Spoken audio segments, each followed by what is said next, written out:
On December 13th, 2025, Dr. Sala hosted a webinar titled What's Coming in 2026, wherein we take a good look at the events leading up to and into the coming year.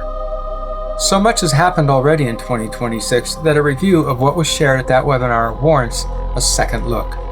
In this episode of Exopolitics Today, we focus with Stuart Swerdlow to obtain a deeper understanding of the current and unfolding events of 2026. We are now going to introduce Stuart Swerdlow. He is a legend in the field, and we're very glad to welcome Stuart. Take it away, Stuart. Thank you, Dr. Sala. I appreciate that. Just a clarification, it was actually my great uncle, Yakov Sverdlov, who was the first president of the Soviet Union. And his son, Andrei, actually began the KGB. And that's why I always say Mr. Putin would not have a job if not for my family. And so also my grandmother, Maya Sverdlova, was a Soviet spy during World War II, but I always tell people to make sure that they understand that the Soviet Union and the United States were on the same side during World War II. And my grandfather, Mikhail Sverdlov, was sent to Britain to start the Communist Party there. And then when he was successful with that, he was sent to the United States to do the same thing. So that's kind of the reason I was taken into the Montauk Project from 1970 to 1983. And it was not only about time travel. There were many, many projects involved with Montauk Project. It was about genetic manipulation, weather control, mind control and programming, esoteric weaponry, and also, especially in what I was involved in, was what we call language of hyperspace, which is the language of God mind, which is using color, tone, and archetype symbol in order to transmit information and understanding. So that's a lot in a nutshell there for the Montauk Project. And it is why I had been contacted after Montauk Project by governments to work with them for various purposes, even to this day. And that's what I need to explain before I begin what I'm going to tell you, is especially in regard to what is going on in the world right now and what will come not only in 2026, but beyond, because there is a huge schedule that's being in place at the moment. I can tell you that I have been contacted by American government, Russian government, German intelligence, and other governments related to that in order to work with them for purposes of helping exchange information. This became particularly important after February of 2022, when the Russian-Ukraine war began.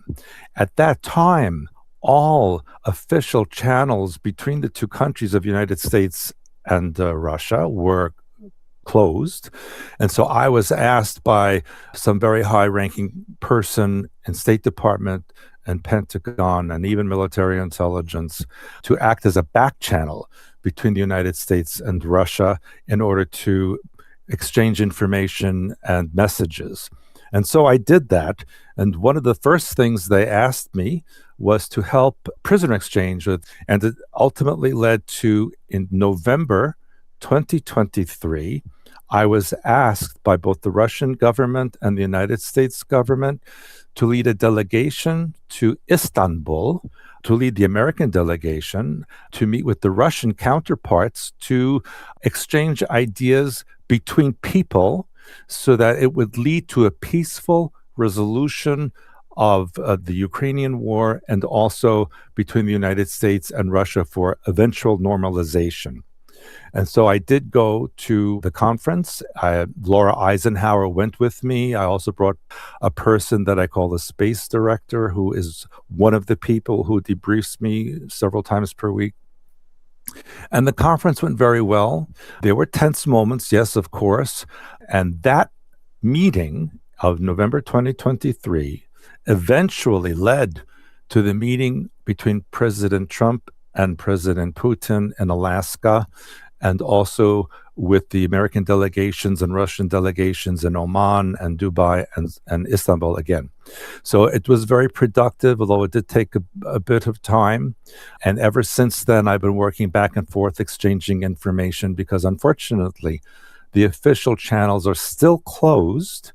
And so they need back channels in order to create messages back and forth. So having said all that, there's a lot going on behind the scenes that it will never be on the news. And by the way, even the American government told me never to believe anything you see on the media, because it's basically lies.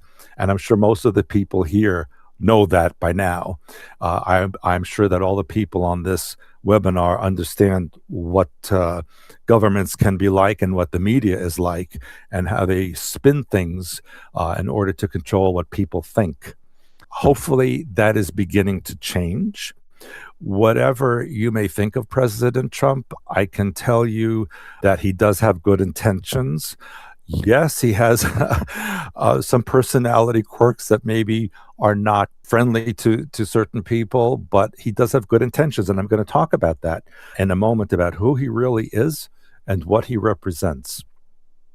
I'm going to start by saying that what we are witnessing now is the precursor to the formation of three major superstates, and that would be American, Russian, and Chinese. So it's already been agreed that the so-called one world government, new world order is a failure. It's not going to happen anytime soon, because there's too many different cultural differences, belief systems, and agendas to have 8 billion people.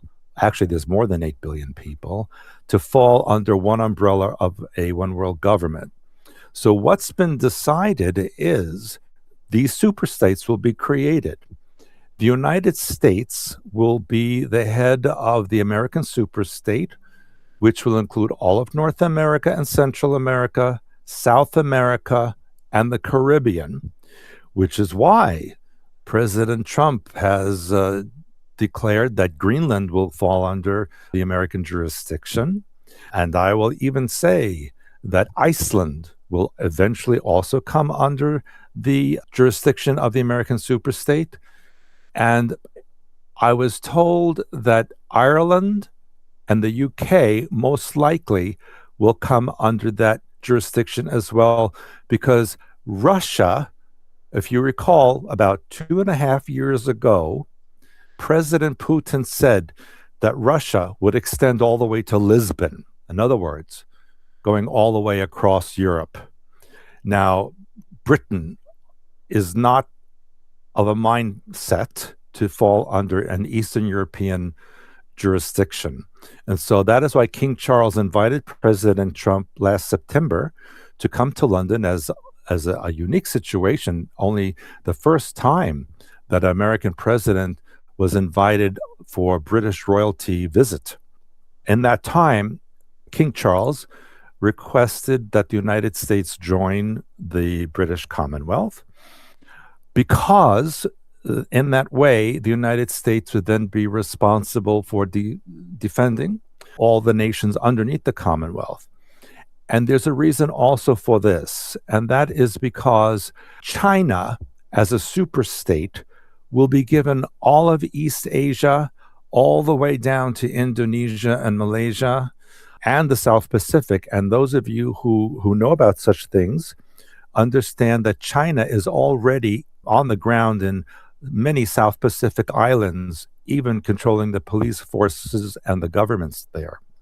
China wants to take Australia and New Zealand. Now, the problem is that these are English-speaking countries. They're part of the Commonwealth. They have huge natural resources. And so there is a desire for the Americans under the superstate to perhaps include Australia and New Zealand under that jurisdiction as well. Some of you may recall a few months ago, the Chinese Navy surrounded Australia, and that was a symbolic gesture to show that they now are going to include Australia in the Chinese superstate. But that now remains to be seen. It probably will not be decided until 2026 at some point. But I believe that Australia and New Zealand will become part of the American superstate. Now, having said all that, that is the reason that President Trump is infatuated with gold. You always hear him say gold visa, golden dome, putting gold in the Oval Office, and people are criticizing him. Well, the media is criticizing him of being extravagant and wasting money, but that's not the reason.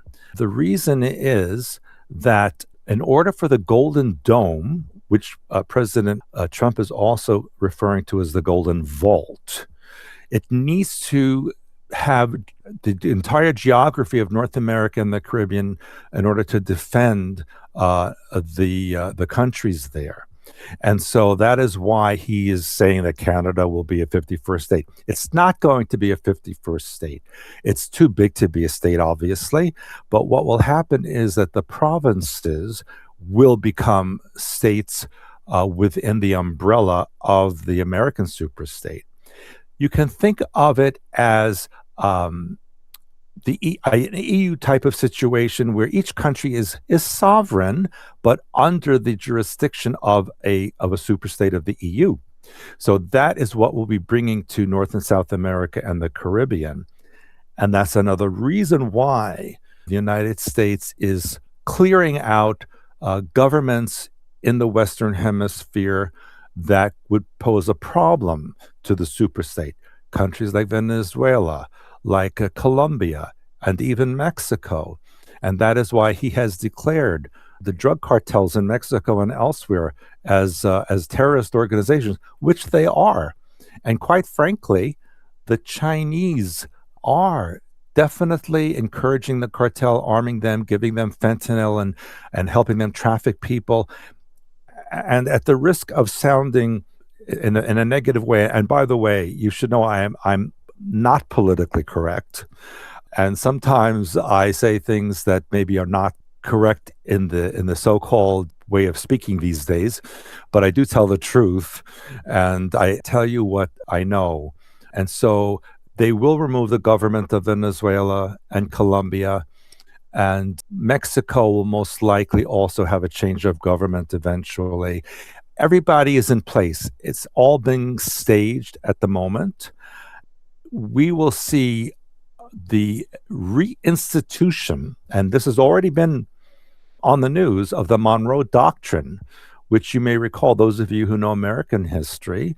The Monroe Doctrine stated 200 years ago that the American government has influence over all the territories in the Western Hemisphere, and they're reinstituting that. Now, interesting about Canada, because if you look at the designation, let's say a phone designation, when you have a country code, when you're dialing outside of your country, you put the plus sign in the country code and then the number. Well, the United States and Canada are the only two countries in the world that have the same country code. So why is that? And that's because it's always been behind the scenes, actually under one umbrella. The electrical system, the economic system, the phone system have all been unified. So in effect, Canada and the United States are already acting as one country. And it's just a matter of what the intelligence agencies call creeping, meaning little by little, they release information to the public in a way that it could be accepted. And once that settles in, they give you the next step and the next step until finally all the information is out there and it's just common knowledge and accepted by everyone. And here's the thing. When all of these countries are unified under one umbrella, there will not be any need for immigration or illegal aliens and this kind of thing. And that's why President Trump is putting people back where they came from, because when the unification happens under the superstate, there will be great development economically in all of these countries. And so there will be no need for anybody to leave because they'll have what they need where they are. And the borders will be more like the EU right now. So President Trump said before he took office the second term, he said that the first year in office, he would seem like a dictator. And to some people, he does. And it's because when you have a giant mess to clean up and clear out, you can't be, pleasant about it. You have to clean up the dirt and clean up the garbage and all the evil things that have happened. And so that's what he's doing. And I will tell you that we are coming to a point in 2026 where things are going to be very different. I was told two things. I was told March 2026, you will not recognize the United States. It will be a very different country. Then I was told that by November of 2026, you won't recognize the Earth.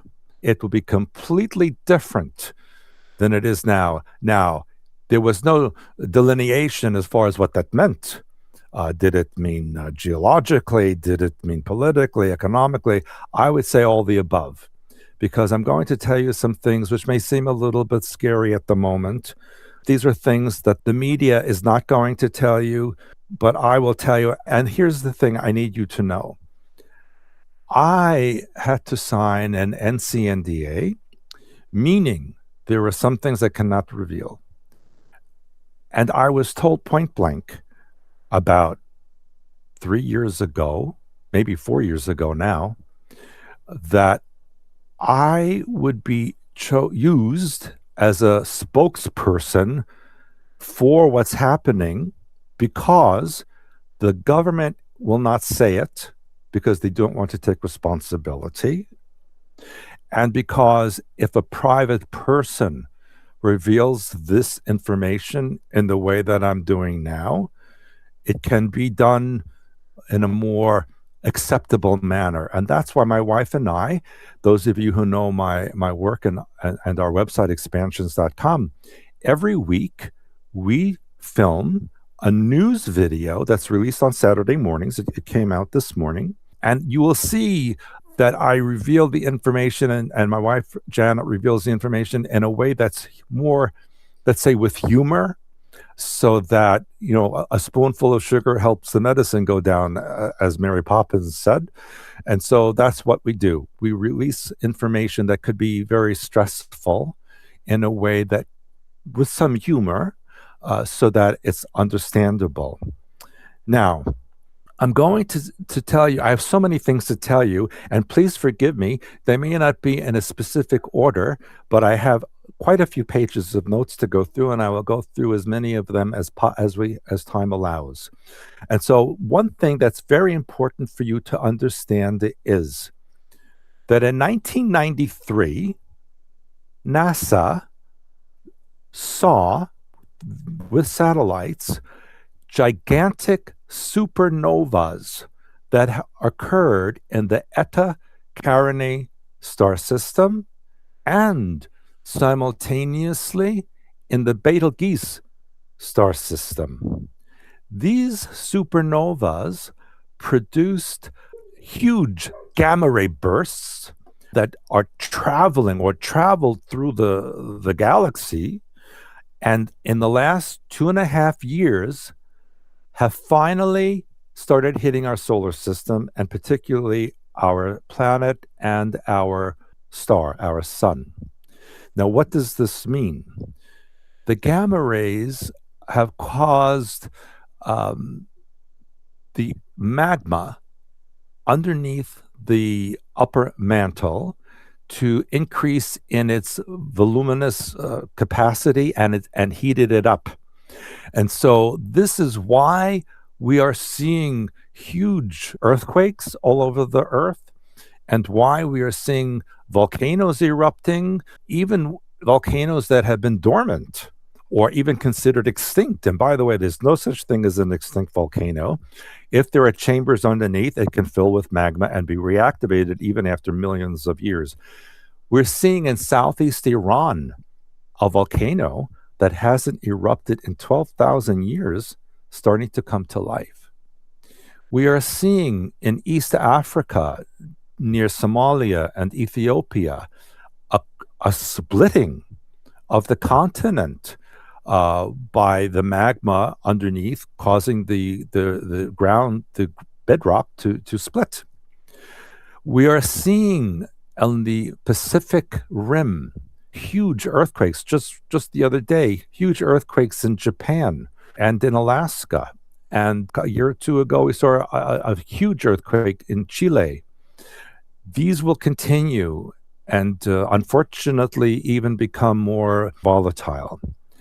What you don't know is that under the Pacific Ocean, there are more than 1 million volcanoes. 95% of them are not monitored because of their location, their depth, and because we just don't have enough equipment to monitor over 1 million volcanoes. And so when they erupt, we often don't know that this has happened until we see the results. A tsunami, ash flying into the atmosphere, what scientists are calling rogue waves. And you may have heard this term before about rogue waves, where suddenly a wave will appear, it'll hit a ship, it'll go hit a coastline, and they call it rogue. It's not rogue. It's because a volcano has erupted somewhere in the ocean nearby. Those are my Russian dogs from Siberia, and it causes the ocean to rise up. The push of the explosive force of the volcano pushes the ocean up, and it starts to roll towards the coast. And quite frankly, this is what causes these sudden shark attacks, and people seeing these deep sea creatures washing up on shore suddenly. And it's because of they're afraid of the volcanic eruptions, and they're swimming closest to shore, and because their food is running away from the area where they live. And so the sharks and the other animals are following the food sources closer to the shore. And this is the other thing. When scientists are telling you that global warming is causing the oceans to heat up, that is not what is occurring. What is occurring is that the heat of the volcanic eruptions is literally, it's like putting a pot of tea on a burner, and it's causing the water to get heated up. That's what's causing it. I'll tell you the truth, there is no global warming. That was a media and deep state false flag so that they could raise your utility taxes and other things and restrictions. In effect, the Earth is getting cooler. And you should know that the normal state of the Earth is an ice age. That's the normal state of the Earth. So what we've been living in the last 12,000 years is actually an anomaly, which happens every now and then. But the normal condition of the Earth is an ice age. And we're seeing that, and you will see it this winter, actually, with the polar vortex collapsing over the northern hemisphere especially. And that's another term. What we're seeing with weather, and those of you who follow, I actually trained with the National Weather Service many years ago. And in those days, we did not have terms like polar vortex, or they now use the word snownado, storms exploding, and these kinds of things. Those terms didn't exist.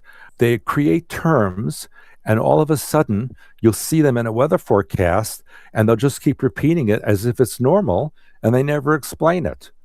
And that's called creeping, as I mentioned earlier. They put something in little by little by little until it just becomes normal, and you don't realize that it didn't exist before.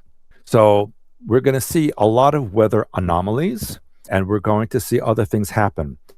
In addition to, and what these gamma rays are also affecting the sun, and it's causing massive coronal mass ejections to occur that bombard the Earth. And that is why we are seeing northern lights, the aurora, even in the summertime. I live in Michigan, which is, fairly north, and we used to only see the aurora maybe between October and March. And now we're starting to see them in June, September. I even remember this past summer there was an aurora. So that's very unusual. And what people also don't know, but which the government also confirmed to me, is that the Earth is hollow. There are planets that are rock and others that are hollow. The Earth is a hollow planet, and so is Mars. And that is because as they were formed out of the molten material that was ejected from the sun, and it spins in space and it starts to cool off, the outside of the molten material starts to cool and harden, but the inside is still spinning around. And so as it spins around, it creates a hardened wall, or let's say another mantle inside the Earth. And between the inner mantle and the outer mantle is this magma that's trapped between the hardened inner and outer layers. And as these layers move against each other through the spin, they fracture and they cause or create tectonic plates. And that's why we have earthquakes, because the Earth is spinning, these plates are still moving, and as they move, they fracture.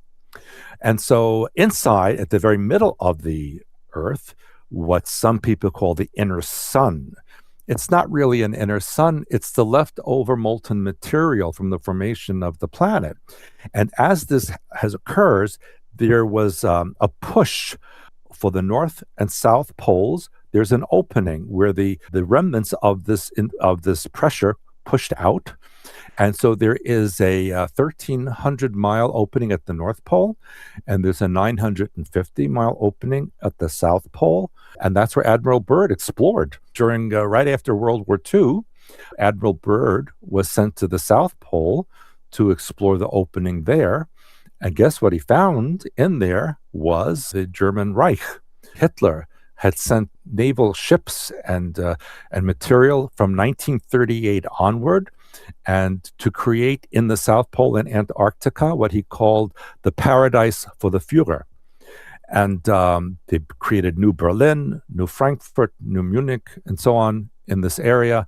And Admiral Byrd went in there, and he was told to leave. And that's when the governments of the United States, and I believe Canada also helped them, sent ships end of 46 into 47 and Project High Jump to Antarctica. And so you would think, why would they send naval vessels, war vessels, to Antarctica after the war? And that's because they knew the Germans were there. And you should know that the armada that was sent was pretty much destroyed by the Germans, because they had very high-level equipment that they received from the beings in the Aldebaran star system, who were the ones who helped create the Teutonic race, which became Germany. It's a very long story, which I won't go into too much detail here, but I will tell you that there is a Fourth Reich. And in fact, in my debriefings, especially in the beginning, they said to me, Stuart, what would people think and do when they find out that there's a Fourth Reich and that there is activity in Antarctica? So this also is going to be released slowly over the course of time to help people understand what's going on down there. And some of you who are old enough to remember or who know history, back in 1952, July of 1952, there was an overflight of Washington, D.C., by these luminous objects that would fly over the Capitol building and the White House, and nobody could stop them, and they appeared on radar. And that was a message from the Fourth Reich to the American government that guess who really won the war? We can fly over your capital, and you can't stop us. And I will tell you, again, I won't give details, but there are bases on the moon. There are bases on Mars. They've been there for decades and decades. And the moon is an artificial object. It is not a natural object. The moon does not spin. It's the only object in space that we know of that doesn't spin, because it's a vehicle. It was driven into our solar system by the reptilians long time ago, and that's why it's only parked. You can only see one side of the moon at any time, like a vehicle turning around the Earth. And it was built specifically so that when it is between the Earth and the sun, the vision of the moon completely covers the sun, and that's why we have the lunar eclipses and so on. And that, again, is a whole nother story. I suggest those of you who are interested that you want to maybe read some of our books. Now, I'm skipping around a lot of things because I want to make sure I cover as much as possible for 2026 especially. I'm going to tell you that one of the assignments I have been given, along with a couple of other people, is to get buyers and sellers of gold. Gold now is the biggest attraction of governments on the earth. Everybody wants gold. The reason is as follows. In 2026, there will be a new digital currency, which right now they're calling it crypto, but it's not going to be crypto. It's going to be a digital currency, which will be backed by gold. Now, the money you have now, the paper money, quite frankly, is worthless. It's backed by zero, because when they opened up Fort Knox a few months ago, I believe it was earlier this year, I was told, guess what? There was no gold in there. There was dust. There is absolutely no gold in Fort Knox, and your money is worthless. American money. And so is most of the other money. And so what we're going to do is procure gold to back a new digital currency. And you will be given a choice sometime in 2026 to convert your currency, your paper money, to digital. You'll have a choice at first before it becomes mandatory. And here's why it's a good idea to do it. Because when you, let's say, have $100 and you convert it to the digital, and they'll tell you, okay, your $100 paper money is now worth 10 digital. And you'll think, I lost 90% of my money. Not true, because your $100 was worth nothing, and your $10 in or 10 digital dollars has gold backing. As the cost or the price of gold increases, and I'm going to tell you, by this time next year, it'll be over 8,000 per troy ounce. As that increases, your $10 will also increase. So by doing nothing, by simply keeping your digital money in the bank, you're going to become wealthy as the cost of gold increases, and it will. And I'm going to tell you something else. There's more gold on this earth than they will have you believe. They tell you that the amount of gold is limited because of the way the earth was created. But in fact, there's a lot of gold out there, and I know that because I'm working on deals right now. And I will also tell you that many of the Russian oligarchs who left Russia before the Ukraine war took their money out and put it in EU banks, Middle Eastern banks, Asian banks, and so on. But President Putin did not let them out unless they gave him a percent. So, for example, if you had 10 million equivalent rubles, dollars, and you wanted to take that out, Putin said, okay, give me 10%, give me $1 million, and you can't take the 9 million. Now they're finding out that the oligarchs lied to him. So they may have taken hundreds of billions, and I'm being conservative. I know it's more than that. And he didn't know about it. So he's pretty angry that he did not get his 10% of that larger amount. And that is why he's going after them. And the EU knows this as well, and that is why they're going after Russian money in EU banks. And you see this on the news.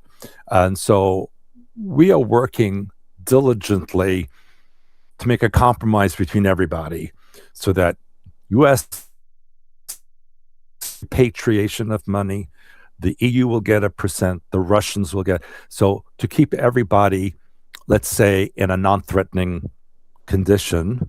And as you know, there's it's not funny, but it's called sudden Russian death syndrome, where you fall out of a window accidentally. And that's been happening a lot. And you can see that it's a very interesting situation going on right now. Another thing that we're looking at is the rare earth minerals. So the rare earth minerals that China now has taken a monopoly on them, and even taken a monopoly on the rare earth minerals from Asia and Africa. So the United States is also looking to get rare earth minerals.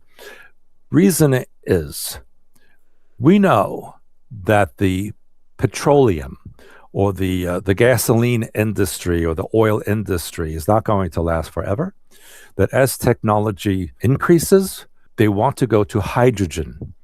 If you have an electric vehicle, you might as well put it in the garbage, because they're going to disappear in the next year or two, because the electrical grids, for example, the windmills and the electric vehicles, they create more environmental damage than what we have now. And you can look that up yourself. So they're going to convert over to hydrogen power, which is basically unlimited. If you have water, you have hydrogen power. And it releases oxygen on top of that. So it's good for the earth. And so they need rare earth minerals to generate the creation of hydrogen power. You're also seeing the creation of these data centers. And there's a lot of disinformation about the data centers, but they will be needed and necessary in order to create the AI quantum situation that will be coming. Now, AI quantum, again, a very, very misunderstood situation. The United States seeks to be number one with AI quantum. The reason being, whoever is in control of AI quantum basically will control the world. You do not want China to be in control. And of course, nobody was going to trust Russia to be in control of it either. So it is a better condition that the United States is in control of AI quantum. AI is not as developed as you think. It's going to be another 2-3 years before it becomes at a level that can be more of what they're promoting. And quantum is also, we do not have enough quantum scientists to write the software that is necessary. I'm going to tell you, we need to understand in a nutshell what AI quantum is. And by the way, they're going to change the term of quantum to superintelligence. You're going to start seeing that term more than quantum. Again, creeping, changing a term into something else so that it's understandable. AI is the information and the solution to a problem. Quantum is the speed that solution comes. So that's why they have to go together. We also know from dealing with certain extraterrestrial beings, which we do. And by the way, these beings are not love, light, and peace, as some people promote. There's more war in space than there has been on the Earth. And just because a civilization has high technology doesn't make them spiritual. Look at our planet. Look at the high technology in some countries, and they're warlike. And that is true of what's going on right now. Having high technology just means you have better weapons, and I'm going to get to that in a moment. But spirituality needs to meet or exceed technology. When you have a society where the technology exceeds spirituality, that's a doomed culture. That culture will be destroyed. And we know that there have been civilizations in the galaxy and beyond that have been destroyed by their technology because AI took over and decided that the biological beings were inefficient and unnecessary, and they were destroyed.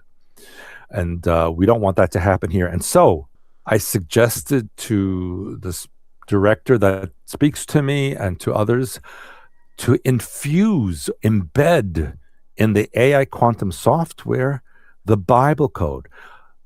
Those of you who know about the Bible code, and there's books out there on there, especially by Mr. Drosden, who unfortunately passed away a few years ago. The Bible code is the 5 books of Moses in the Hebrew language without spaces between the words, which can be fed directly into the computer. The Hebrew language is the only one where the letters are also numbers, and so it can be fed directly into a computer system. And if we put the Bible code into AI quantum software, it will by default protect humanity, because basically the Bible code is the mind of God who wants to sustain his creation, his universes and their infinite universes. And so by embedding this Bible code, we can pretty much understand that AI will not destroy humanity. And we're seeing things happening on the earth where countries like China and others are creating artificial intelligence robots without the use of this Bible code. And we have even seen them attack their creators, almost like a Frankenstein. So it's a very important subject that we need to deal with. I also want to talk about what's going on in space, because of course the big news is on December 19th, 3I Atlas, the so-called comet, will be in the closest proximity to the Earth. But in order to explain this, I need to go back about 95 years. In 1930, those astronomers discovered, or actually saw for the first time, the planet Pluto. It just suddenly appeared in the outer reaches of our solar system. And you have to understand that our solar system is surrounded by a region that is called the Kuiper Belt. And beyond that is the Oort cloud. And what most people on the Earth don't know is that in the Oort cloud is a second sun. It's the companion sun to our sun. And what you also need to know is that most solar systems in the universe are binary. It's actually rare to find a solar system with just one star. And so our solar system has 2. You can't see it because it's in the Oort cloud. And in late 1990s, I think it was 98 or 99 when they discovered this, they started to call it the companion. So I think that has been mostly erased from the internet, but it was called the companion, and it was another sun. It's smaller than our star, but it revolves around it in the Oort belt. And it also helps the planets that are in the Kuiper belt. Originally, we were told, those of you who grew up and went to school, that there were 9 planets in our solar system.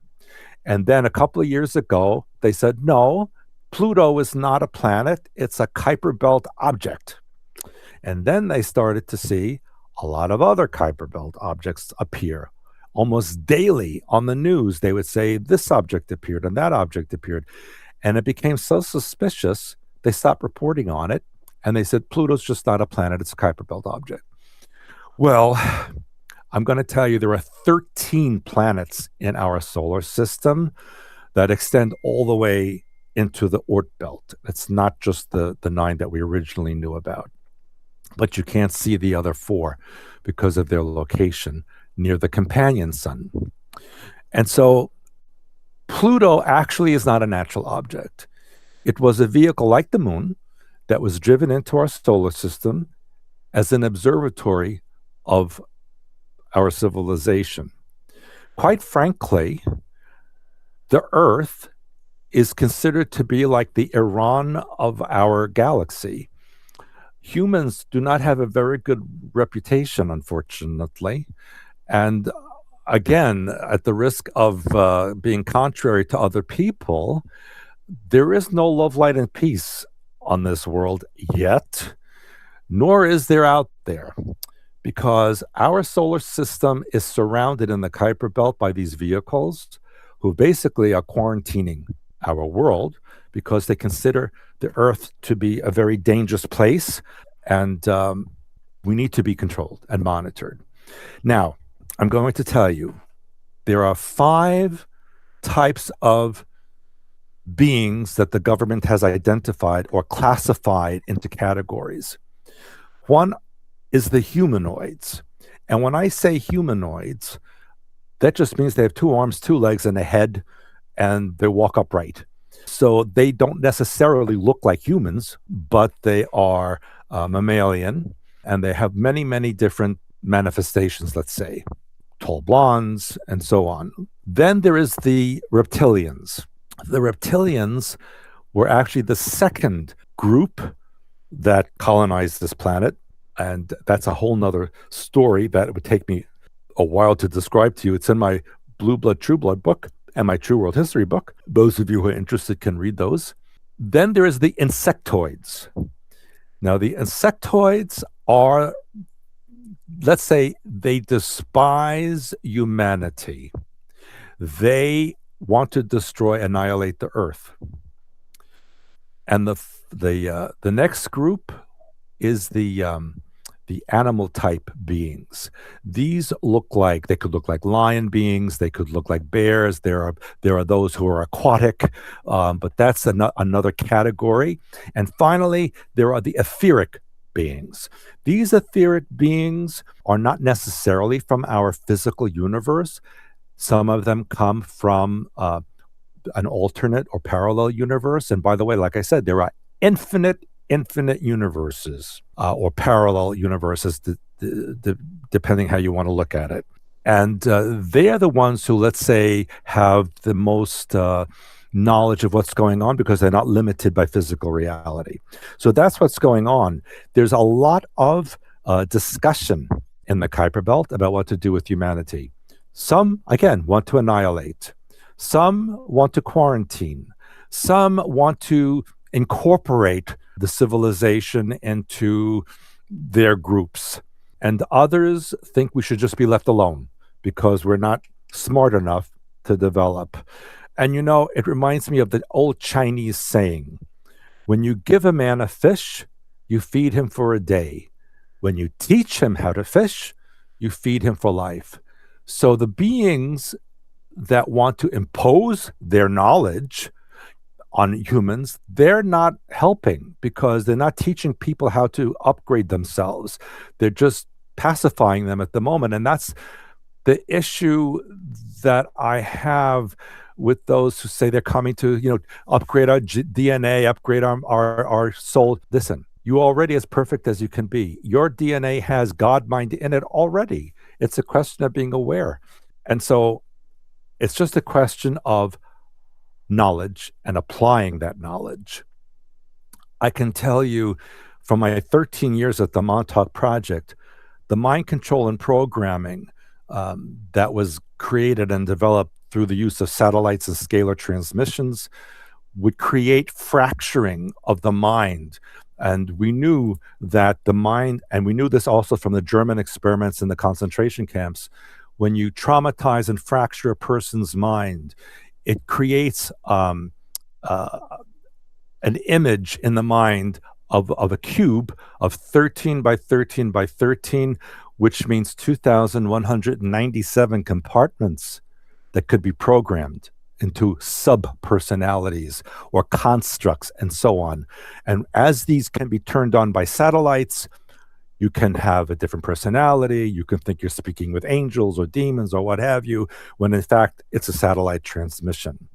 And so I know that doesn't agree with a lot of people to say this, but I'm not here to convince you or argue. I just tell you what I know, and you can accept it or not. That's your choice. But I just have to tell you what I know. And so we have a lot of things going on out there. This 3i Atlas object is a vehicle. We don't know how many types of beings are on it, but they're letting us know that there's living beings. That's why it's sending out a pulse that sounds like a heartbeat. That's a symbol that, hey, we're alive. And they're also sending out methanol and other chemical signatures of life, so that whoever sees these signatures knows that there are living beings on board. We don't know what they'll do when they come close to the Earth on December 19. We do know they have been sending, let's say, threatening messages to certain governments, which is why Elon Musk and his Starlink have been jamming the signals to amateur astronomers and so on the Earth so that they don't get the messages. That's only for channels for the governments. And that's why President Trump is doing everything he can to stop wars all over the Earth, because he knows everybody needs to unite against what's coming. And that's why we need that golden dome, and we need the super states, so everybody's under one umbrella. It's not a nefarious thing. It's something to help the people of each continent. We are trying desperately to create a plasma shield around the ionosphere to block the gamma ray bombardment, because it's affecting, I told you, the geology of the Earth and plants. Trees and crops are not producing as they had been. There's also something called muons, muons. These are subatomic particles that are natural in the environment, but we have been noticing a huge increase of muons bombarding the Earth. Muons can penetrate granite. Scientists create them to look at, what's under the pyramid, what's underneath a rock shield, and so on. But these muons are unnatural that are bombarding the Earth. They penetrate your DNA, and they can change your DNA, and they can change your personality. And that's why we are seeing all of these violent things happening, shootings and attacks and mobs and things going on more than ever before, because people are being affected physically and mentally and emotionally, and it's a very big problem. So we need to definitely work together, and that's what I just did this past weekend in Florida. I went to Florida, got away from the snow and cold here in Michigan. And I belong to a medical order. I'm a medical doctor. My specialty is indigenous medicine. I'm also a naturopath, licensed naturopath in the state of Idaho. And I am also a doctor of alternative medicine. And so the organization I belong to, Sacred Medical Order of the Knights of Hope.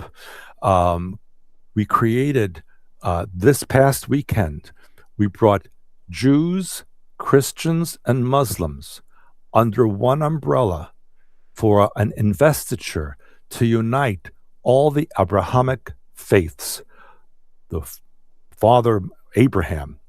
And so I tell you, or the idea of Abrahamic faith, of Judaism, Christianity, Islam, I'm going to tell you something else that maybe you didn't know. It's in my books. After Sarah died, Abraham's wife Sarah, Abraham married an Ethiopian woman named Keturah. With her, he had 6 sons. Now, he was like 137 years old, so he knew how to take care of himself. So he had 6 sons with Keturah. And when these sons grew up to a certain age, Abraham sent them out into Asia and to Africa, where they became known as the children of the East. And they created the other religions, or they influenced the other religions in Asia, like Hinduism, Buddhism, Shintoism, and so on. What is the head god of Hinduism? Brahman.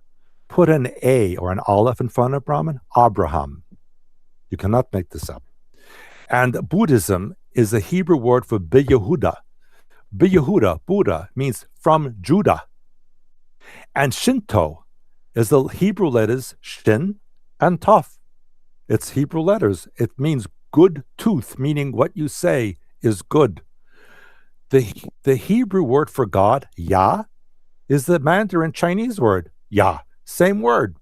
And so that's why India and China and Japan are very actually close to Israel because they know they have the same father. So when I talk about Abrahamic religions, it's not just the three Christianity, Judaism, Islam. It's also Hinduism, Buddhism, Shintoism, and so on.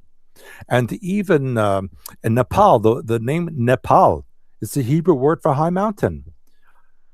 King Solomon had the largest navy in the earth, and that 3,000 years ago, as he was building the temple in Jerusalem.